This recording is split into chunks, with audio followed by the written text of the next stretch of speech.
క్రొసూరు మండలం హుస్నాబాద్లో దారుణం జరిగింది. ఆస్తి కోసం అన్నను తమ్ముడు హత్య చేశాడు. షేక్ మెహబూబ్ బాషా కుటుంబంపై షేక్ అబ్దుల్ బాసిత్ మరో 13 మంది బంధువులు దాడికి తెగబట్టారు. తీవ్రంగా గాయపడిన షేక్ మహబూబ్ బాషా గుంటూరు జీజీహెచ్లో చికిత్స పొందుతూ మృతి చెందాడు. ఇక బాధిత కుటుంబ సభ్యుల ఫిర్యాదు మేరకు 10 మందిని అదుపులోకి తీసుకున్న పోలీసులు వారి వద్ద నుండి ఇనపరాడ్లు, మోటార్ సైకిల్, సర్వీ బాదులు స్వాధీనం చేసుకున్నట్లు డీఎస్పీ తెలిపారు.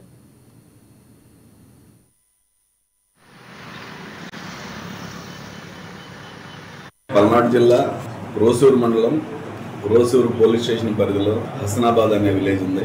ఆ విలేజ్ లో వీళ్ళిద్దరి మధ్య అంటే కుటుంబంలోనే చిన్న చిన్న గొడవలు ఉన్నాయి. ఆస్తుల విషయమై ఒక ఎకరం 61, 50 సెంట్లు మొత్తం 2 ఎకరాలు ఈ డిసీజ్డ్కి వచ్చి ఉన్నాయి. వాళ్ళ మామగారి దగ్గర నుంచి కానీ వాళ్ళ తాత దగ్గర నుంచి కానీ అతనికి 2 ఎకరాలు అక్కడ ఆస్తి ఉంది.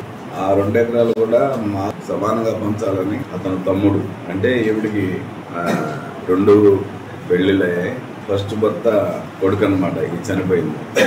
అతని పేరు షేక్ మహబూబ్ బాషా. అతను చంపబడ్డాడు. ఎవరితోటంటే వాళ్ళ అమ్మగారు కూడా పార్టిసిపేట్ చేశారు. వాళ్ళ అమ్మగారు, వాళ్ళ తమ్ముడు యొక్క బంధువులు వీళ్ళంతా కూడా అక్కడ తమ్మవరంగా ఉంది. అంటే ఈ హసనాబాద్కి దగ్గరగా ఉంటుంది ఆ ఊరు నుంచి వాళ్ళు వచ్చి 1-2 సార్లు ఆ ఆస్తుల విషయం పంపకంలో వాళ్ళే పెద్ద మనుషులు మాట్లాడుకోవడం చేయడం గొడవ.